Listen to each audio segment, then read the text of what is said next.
은혜로운 찬양 감사드립니다. 이제 성경 말씀을 봉독하겠습니다. 오늘 우리에게 주시는 하나님의 말씀은 구약 성경 스가랴 7장 1절부터 14절입니다. 제가 가지고 있는 성경 구약 성경 1318페이지입니다.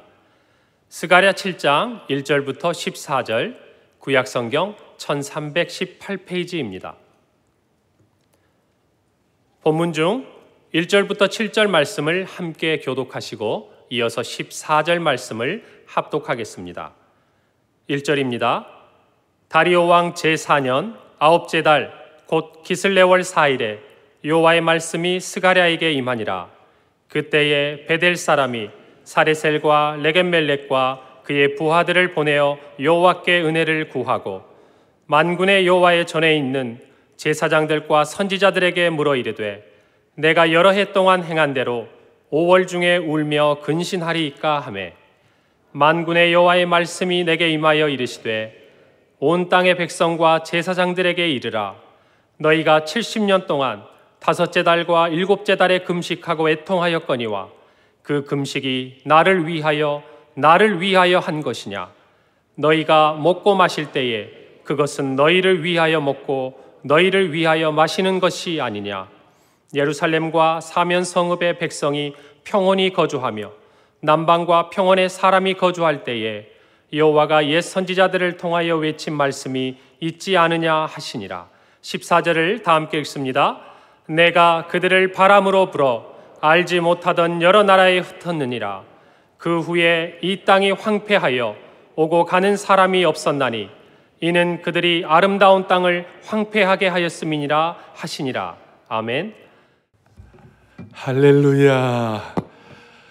오늘 줌으로 돌아오는 모든 분들, 또 우리 온라인 오프라인으로 예배드리는 모든 분들, 저는 참 감사한 것 중에 하나가 우리 교회 성도들, 또 한국교회 성도들 가운데 많은 분들이 주일 예배에 이 말씀을 사모하는 거룩한 갈증이 있는 것을 찬양합니다. 오늘 여러분들 일당백으로 말씀을 사모하는 갈증의 주인공이 되십시오. 그럴 때 이 스가랴 말씀 한 절 한 절이 막 펄떡펄떡 살아 움직여가지고 우리를 바르게 하고 책망하고 의료 교육하고 이렇게 해서 말씀을 통한 변화의 능력을 체험하기를 간절히 바랍니다. 자, 지금 오늘 저는 누구를 위한 금식인가 이 문제를 앞에 놓고 오늘 핵심은 이것입니다. 껍데기 금식이 아니라 진짜 금식이 필요하다. 그리고 진짜 금식은 이 신앙과 삶이 같이 되고 따라오는 것이다. 왜 이것이 이렇게 오늘 이슈가 되느냐 하면 지금 많은 그리스도인들이 고민하고 있어요. 또 많이 우리가 사회적으로 기독교가 무슨 얘기를 많이 듣잖아요. 뭐 신앙과 삶이 일치하지 않는다. 또 신앙과 삶에 대한 괴리가 있다. 뭐 이런 얘기를 우리가 듣기도 하고 또 고민도 많이 해요. 자, 그런데 이제 문제가 있는 거예요. 누가 신앙과 삶이 일치하기를 원치 않겠느냐고요. 다 신앙과 삶이 일치하기를 원하죠. 그런데 이게 안 되는 거예요. 왜냐하면 유치원 아이에게 대학생 생활을 하라 그러면 말이 안 되는 거예요. 유치원 아이가 자라지도 않았는데 대학생 생활을 하라, 그거는 아닌 거예요. 그래서 주님은 우리가 신앙과 삶이 일치되지 않는 걸 앞에 놓고 늘 마태복음 7장에 오면 뭐라고 그랬어요? 그들의 열매로 그들을 알리라. 그 사람이 신앙생활 제대로 하는지 안 하는지를 알려면 그 열매를 보아야 한다. 그런데 열매가 그냥 맺어지느냐고요? 열매가 그냥 맺어지는 게 아니라 열매는 뿌리와 싹이 제대로 되어야 나중에 열매가 나타나는 것이에요. 그런데 뿌리와 싹도 제대로 안 되어 있는데 열매가 안 나타난다고 막 뭐라고 그러면 이것도 참 안타까운 일이에요.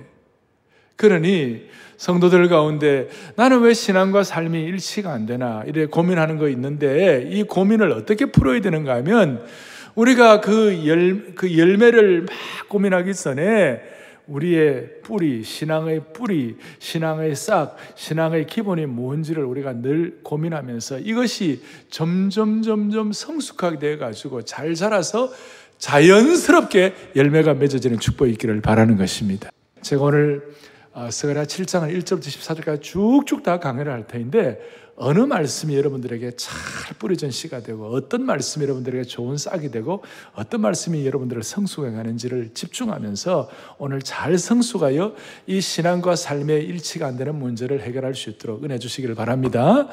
자, 스가랴 7장 1절에 이렇게 나와 있습니다. 다리오 왕 제4년 9달에 제4년 9달에 여호와의 말씀이 스가랴에게 임했다. 이 배경을 살펴보면 어떤 뜻인가 하면 4년 이거 보니까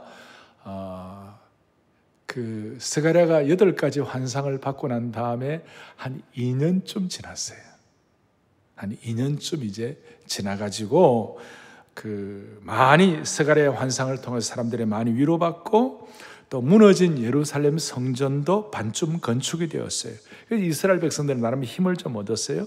그리고 그 당시 그 세계 역사로서는 에스라 6장의 다리오 왕 칙령 때문에 예루살렘 성전의 재건을 방해하는 무리들도 다 제거가 되었어요. 그러니까 나름 괜찮았어요. 이제 상황은 좋아 보였고 예루살렘은 회복되어 갔고 나름 성전 건축도 순적하게 진행이 되어 가고 있었습니다. 그런데 이때 이제 허점이 드러나는 거예요. 그게 무슨 말인가 하면 오늘 보면 2절에 보니까 벳엘 지역의 사람들이 사레세를 비롯한 몇 명들이 예루살렘에 와가지고 이런 질문을 하는 거예요. 질문의 내용이 뭐냐면 3절에 내가 여러 해 동안 행한 대로 5월 중에 울며 근신하리이까. 여기에 근신하리이까라는 말이 다른 번역서에는 금식하리이까 이렇게 번역되어 나와 있습니다. 근신과 금식 비슷하게 생각하시고, 그래 그 이후에 이제 금식에 대한 내용을 우리가 이제 볼 때에 이 사람들이 질문을 했어요. 5월 달에 행하는 그 금식을 계속 해야만 합니까?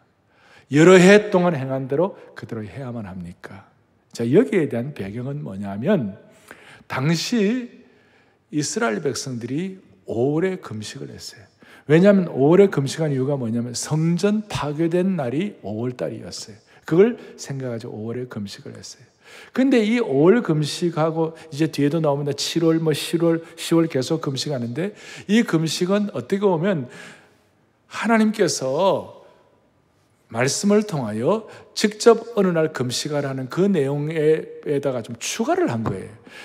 원래 구약에는 공식적으로 레위기에 보면 딱 한 번 금식하게 되었어요. 거기 보면 7월 10일에 속죄일인데 염키폴 대속죄일 날 그러므로 너희는 그러므로 시작.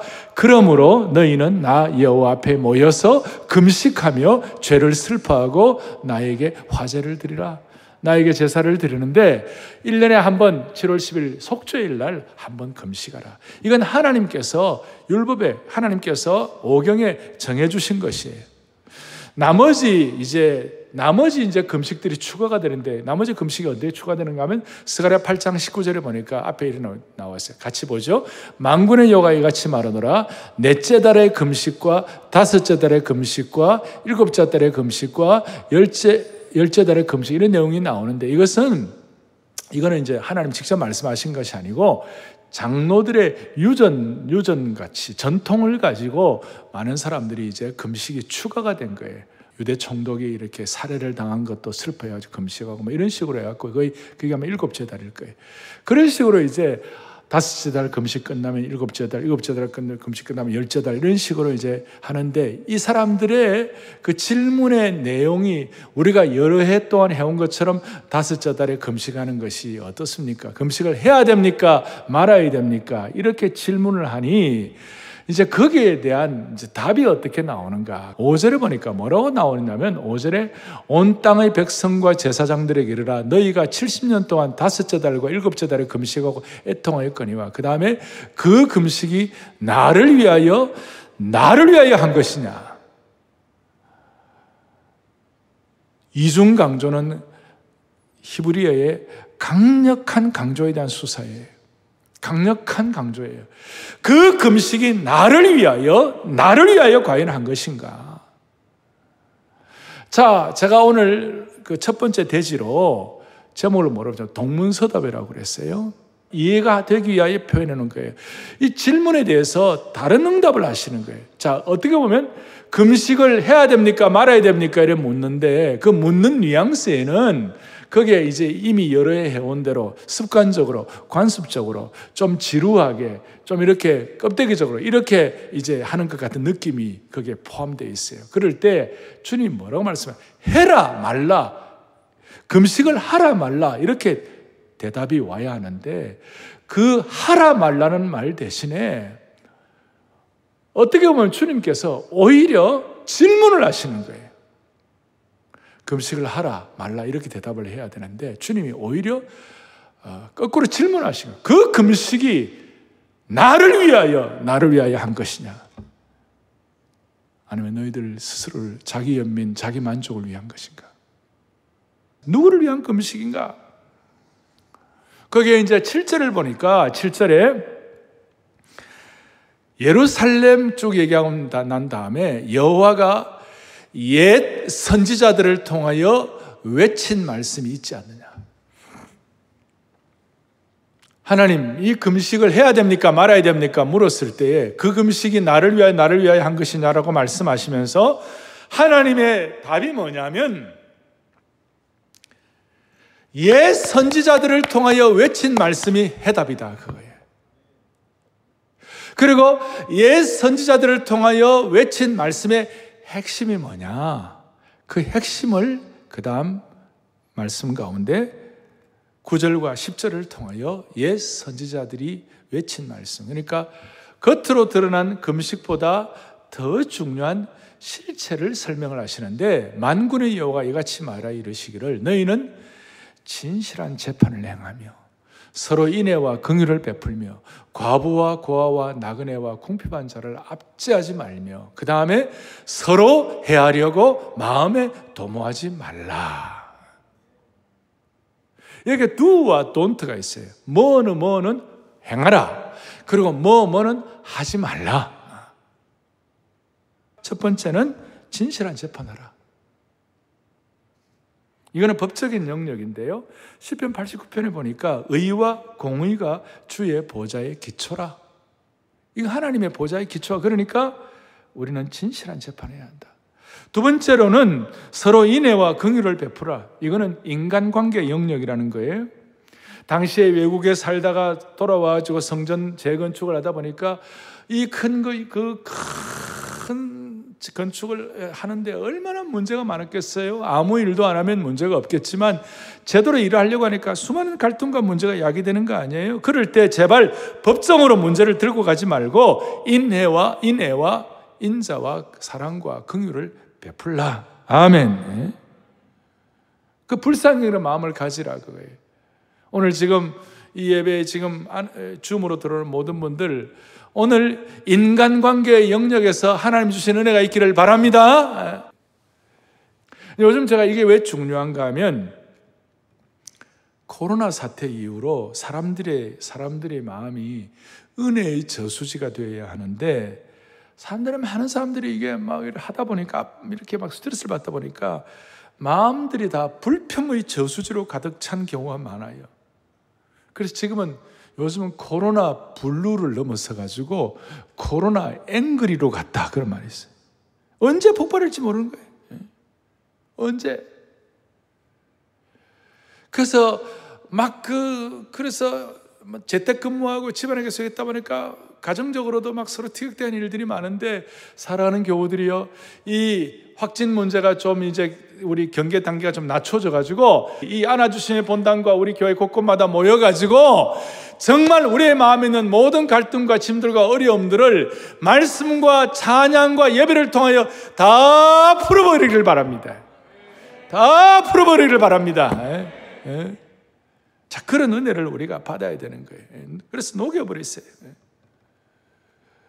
그리고 인애와 긍휼을 베푸시는 실제적인 현장이 어디냐? 10절에 나와 있어요. 과부와 고아와 나그네와 궁핍한 자를 압제하지 말라.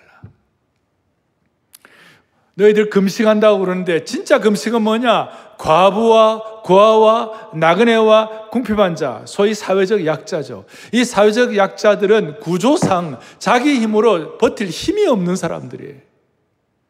앞으로 사랑의 교회 사역은 시간이 흐르면 흐를수록 이 진짜 사회적 약자에 대해서 우리가 제대로 역할할 수 있도록 은혜 주시기를 바랍니다. 저희 그 이웃 사랑이라든지 우리 뭐 독거노인, 그 다음에 여러분들 어려운 분들에 대한 교회가 그래도 계속 우리가 관심을 기울이고 하는 이유 중에 하나가 뭐냐면 이것을 통하여 우리가 참된 영적인 어떤 성숙을 할 수 있고, 이 일을 통하여 우리는 이분들을 돕는다고 생각하지만 사실은 이런 섬김을 통하여 우리는 참된 금식, 영적인 오히려 우리의 삶을 새롭게 정화할 수 있도록 우리가 더 은혜를 받는 것이에요. 그래서 우리는 해야 되는 거예요. 특별히 이 사회적 약자를 이렇게 잘 해야 되는데, 그 다음에 don't 하지 말라는 것 중에 하나가 10절 뒷부분에 오니까 서로 헤아려고 마음에 도모하지 말라. 마음에 도모하지 말라는 것은 음모나 거짓 고발을 하지 말라는 거예요. 고소도 함부로 하지 말라는 것이에요. 악한 마음을 품어가지고 남에게 피해주는 소문을 퍼뜨리지 말라는 것이에요. 이게 진짜 금식이라는 거예요.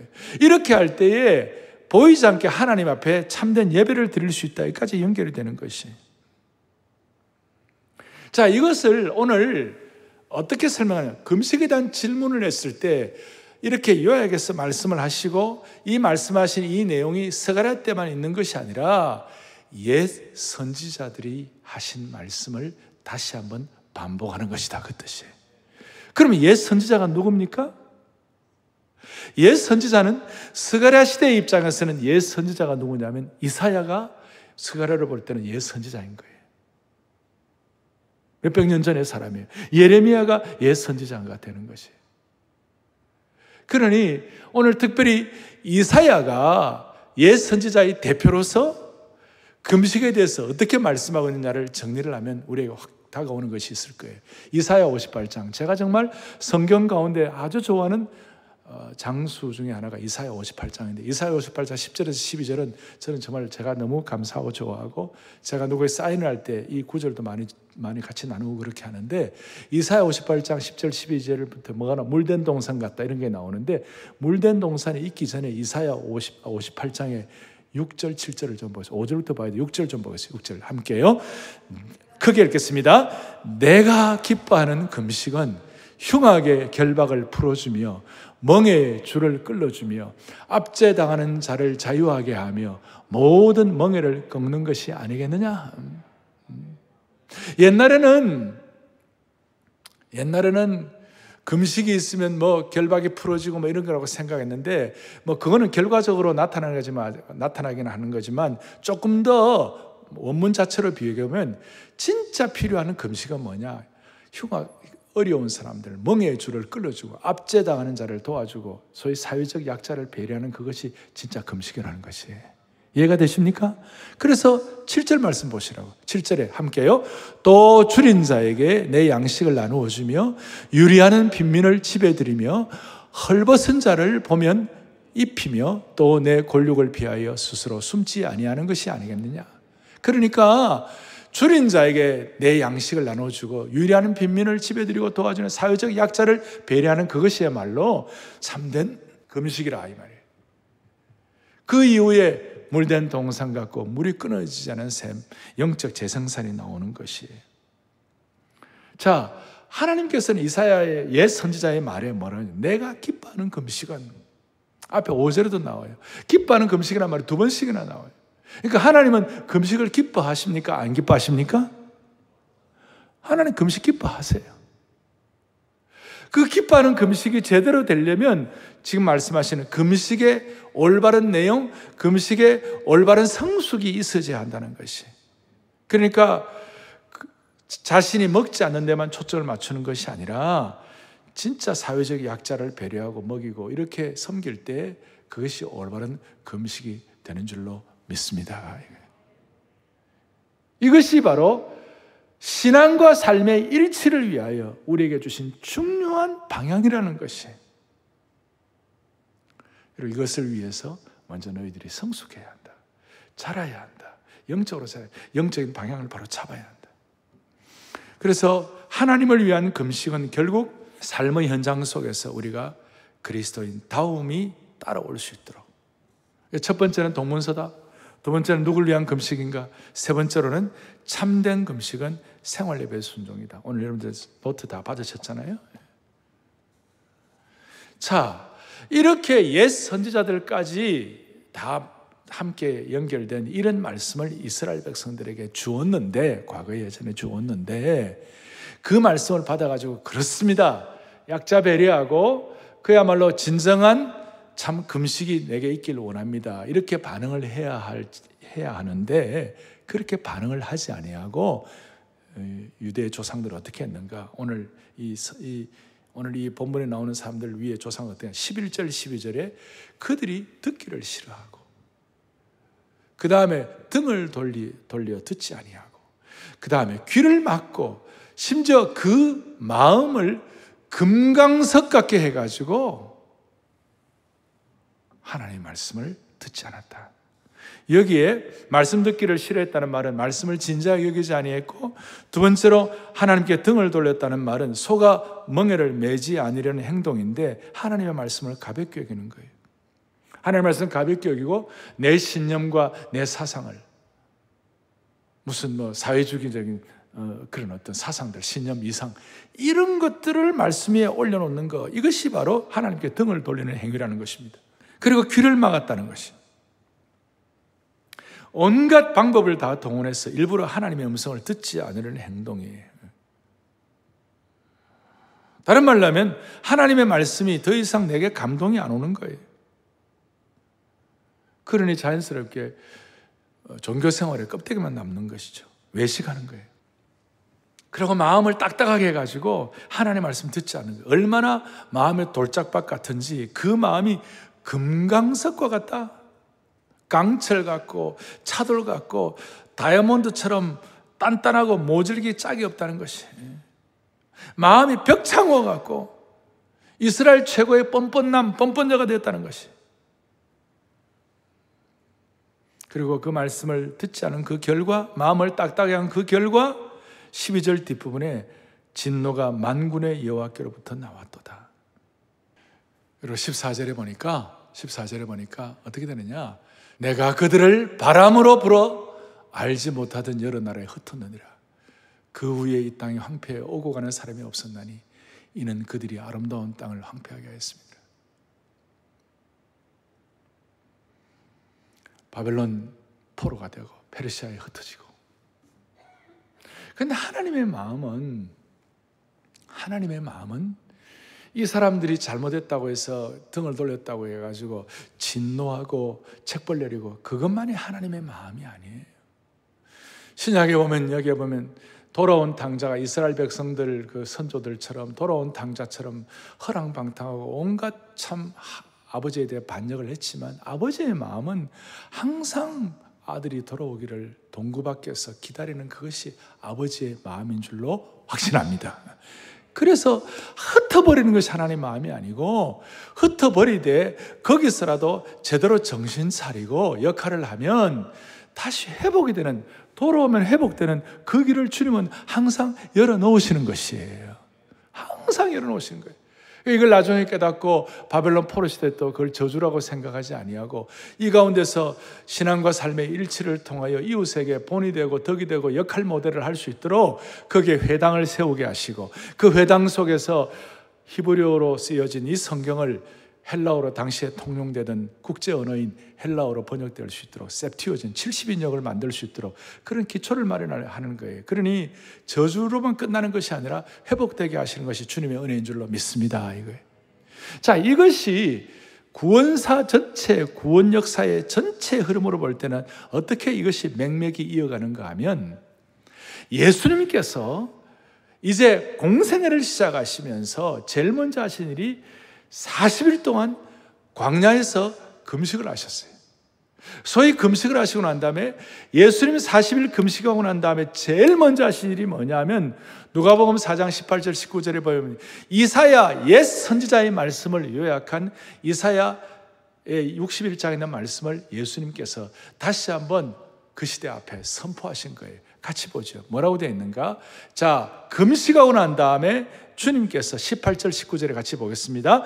주의 성령이 내게 임하셨으니 이는 가난한 자에게 복음을 전하게 하셔요. 주음으로 들어온 모든 분들 내게 기름을 부으시고 나를 보내사 포로된 자에게 자유를, 눈먼 자에게 다시 보게 함을 전파하여 눌린 자를 자유하게 하고 주의 은혜의 해를 전파하게 하려 하심이라. 아멘.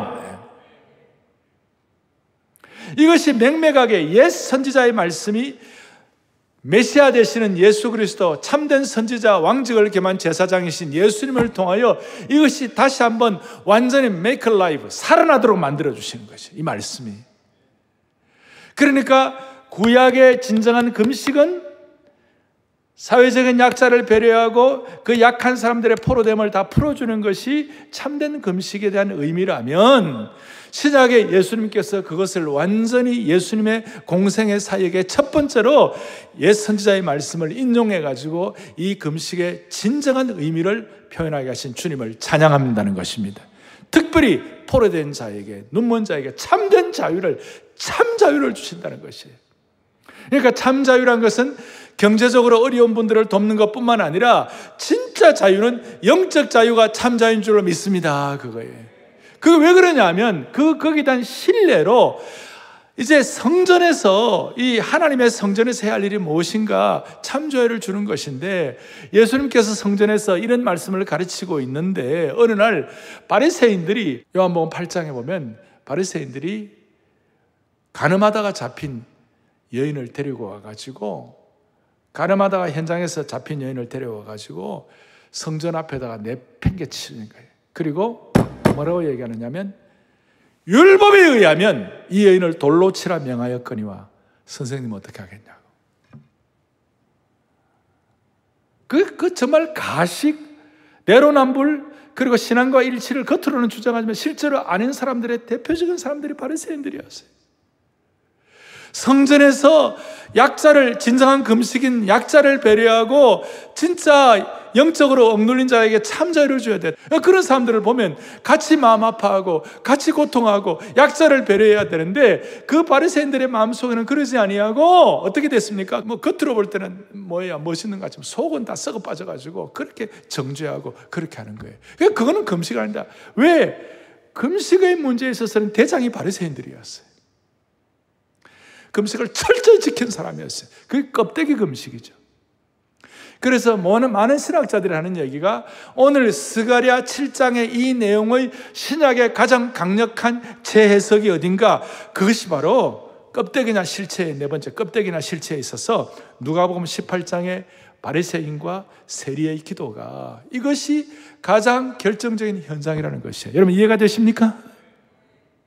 지금 제가 차근차근 말씀을 드렸어요. 이 금식의 문제, 옛 선지자의 문제, 예수님이 이 땅에 오셔서 금식하시고 선포하신 문제, 이 모든 것들이 뭉뚱그려져가지고 딱 정리가 되는 실체가 뭐냐?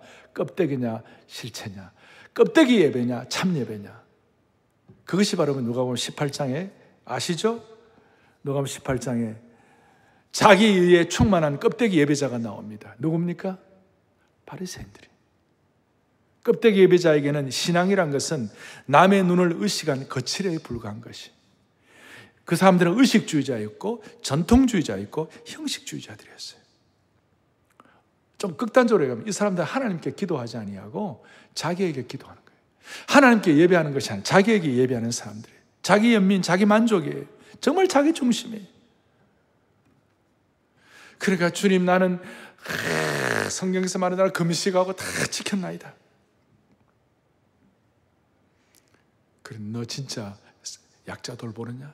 너 진짜 가늠한 여인처럼 그런 고통당하는 자들을, 그 약자 돌보느냐? 이용해 먹을 생각만 하고 데리고 와가지고 성전 마당에다가 내팽개치고. 근데 누가복음 18장 13절에 오면 그 내면이 참 예배자인 세리는 정말 하나님 앞에서 자기 자신을 돌아보았어요. 가슴을 치면서 부끄러운 죄책감을 가지고 용서를 구하면서, 하나님이여 나를 불쌍히 여겨 주십시오. 감히 하늘을 쳐다보지도 못하고 하나님이여 나를 불쌍히 여겨, 나는 죄인으로소이다.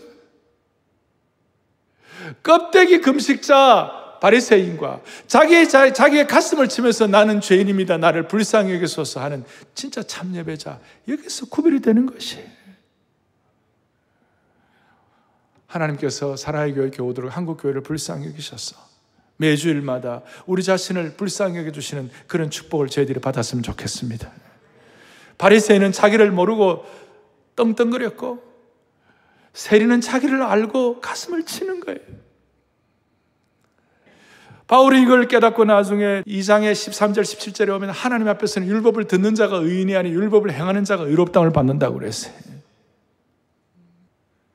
그래서 바울은 나중에 믿음의 아들 디모데에게 뭐라고 얘기하느냐, 경건의 모양은 있으나 경건의 능력을 부인하는 자니 이 같은 자들에서 내가 돌아서라. 경건의 껍데기만 갖고 있지 말고. 사랑하는 교우들이여,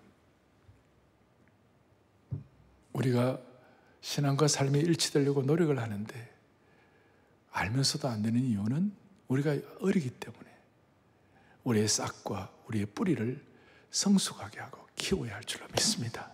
그럴 때 따라오는 것이. 근데 따라올 때에 우리에게 중요한 성숙은 뭐냐? 주님이 지금도 안타깝게 생각하는 건 뭐냐? 너 가짜 예배자 되지 마라. 너 진짜 예배자 되라. 너 바리새인 되지 말라. 겉으로는 금식한다고 하는 바리새인 되지 말고 너 가슴을 치는, 주여 나를 불쌍히 여겨달라고 날마다 가슴 치는 그런 21세기판 세리가 되라. 이럴 때 무슨 일이 벌어지는가? 진짜 예배가 회복되면 뒤에 스가랴 8장, 이제 다음 주를 더 하겠습니다. 8장 19절에 만군의 여호와의 같이 말하느니라 넷째 달에 금축이 나오다 한 다음에 이런 금식이 변하여 유다족 속에게 기쁨과 즐거움과 희락의 절기들이 되리니 오직 너희는 진리와 화평을 사랑할지니라. 할렐루야. 정말 가슴 아리하는 그 일이 기쁨과 즐거움과 희락의 절기가 될 줄로 믿습니다. 참 예배의 능력을 하나님이 허락해 주시는 것이에요. 그리고 진정한 성숙의 결과를 주님이 허락해 주시는 것이에요. 이제 결론을 내리겠습니다. 사랑하는 교우들이요, 이런 참 예배, 내면의 예배, 이게 제대로 되려면 매주일마다 공적 예배가 성공해야 합니다. 그러면 공적 예배가 성공하려면 공적 예배를 은혜를 통하여 생활 예배의 승리가 따라오게 되는 것입니다. 그러니까 공적 예배와 생활 예배의 균형을 가져야만 하는 것입니다. 제가 말씀한 대로 우리가 언행일치라는 말 겉으로 사람들이 얘기를 하는 일반 사회에서만 우리는 이제 신행일치를 우리가 사모를 해야 되는데, 신행일치를 위해서는 우리가 공생일치가 되는 거예요. 공생일치가 뭐냐면 공적 예배와 생활 예배의 일치가 되어야 되는 것이에요. 우리 교회식으로 말하면 공생예 일치, 공적 예배와 생활 예배의 일치가 되게 하여 주옵소서. 그리하여 주님 은혜 주셔갖고 다음 주일부터 우리 안아주신 본당에 은혜를 주셔서 같이 와가지고 공적 예배와 또 생활 예배 승리가 있게 하여 주시옵소서. 영적 성공의 시작은 뿌리가 제대로 돼야 되고 거기에 같이 따라가야 되니까, 공적 예배가 시작이면 생활 예배가 결과가 될 수 있게 하시고, 공적 예배가 뿌리면 생활 예배가 열매가 되게 하여 주시옵시고, 공적 예배가 기초이면 생활 예배는 그 기초 위에 세워지는 건물인 줄로 믿습니다. 공생에 일치될 수 있도록 여러분들의 예배가 진짜인지 아닌지, 우리의 내면과 겉면이 일치가 되는지 아닌지를 살펴보는 시금석이 있어요. 제가 정말 존경하는 A.W. 토저가 뭐라고 얘기하는가, 이런 말씀을 하는 것이에요. 토저가 뭐래요? 주일 예배 이후에 생활 예배가 뒤따르지 않으면 하늘에서는 주일 예배가 인정되지 않는다고 그랬어요. 너무 기가 막힌 말씀이에요. 우리가 주일날 예배당에 들어가가지고 하박국 2장에 있는 말씀처럼 여호와는 그 성전에 계시니 온 땅은 그 앞에서 잠잠할지니라, 이런 말씀 너무 귀한 말씀이에요. 이 말씀이 이제 하나 더 승화가 돼가지고 월요일 오전에 내 사무실에 앉아가가지고 여호와께서 내 사무실에 계시니 온 천하는 그 앞에서 잠잠할지니라. 오늘 한국 사회 어렵습니다. 한국 교회 이런저런 얘기 듣습니다. 아닙니다. 여호와는 우리의 삶의 영역에서 계시니 온 천하는 잠잠할지니라. 우리는 주일 한 번만 하나님께 예배하는 것이 아닙니다. 일상의 일터에서 예배를 드려요. 그러니까 생활 예배에서도 온 천하가 그 앞에서 잠잠할지니라. 월요일 아침에 일어나 여러분 가정과 일터에 가가지고 오직 예수 그리스도가 이곳에 계시니까 온천하는 그 앞에 잠잠할지니라. 주여 예수 그리스도가 이곳에 계시니 월요일, 화요일, 수요일 날 일터에서 계시니 온천하는 그 앞에 잠잠할지니라. 그래서 제가 거기에 써놓았죠. 거기에 써놓았죠. 중요한 것은 주중에 가인처럼 살면서 주일에 아벨처럼 예배를 드릴 수가 없어요. 주일에 아벨처럼 예배 드리지 못한다면 주중에 아벨처럼 살 수가 없는 것이에요. 그래서 주일에 공적 예배의 수준이 주중 생활 예배 수준을 결정하고 주중 생활 예배 수준이 주일 공적 예배 수준을 결정하는 것이에요. 코로나 시대에 우리 다시 한번 다짐하십시다. 이 금식이 너를 위한 금식이냐 나를 위한 금식이냐 주님이 말씀하실 때 우리 모두 공생의 일치를 통하여 20대에 은혜 받았던 그 주님 70대도 동일한 은혜를 받게 하여 주시옵소서. 주일이나 평일이나 동일하게 하여 주옵소서. 코로나 전이나 코로나 과정이나 코로나 이후나 점점 성숙해서 동일하게 하여 주옵소서. 모두가 다 참된 금식자 생활 예배, 주일 예배에서 승리할 수 있도록 은혜 주셔갖고 한국교회가 진정한 회복을 경험할 수 있기를 바랍니다. 거룩하다 만군의 여호와 그 영광이 온 땅에 충만하시도다. 오늘 그 은혜가 우리 온 성도들에게 넘치기를 바랍니다. 시간이 없지만 오른손을 들고 거룩하다 찬양하겠습니다. 거룩하다 만군의 여호와 그 영광이 온 땅에 충만하시도다. 주의 위엄 이곳에 주의 위엄 이곳에 가득해 전능하신 하나님 아버지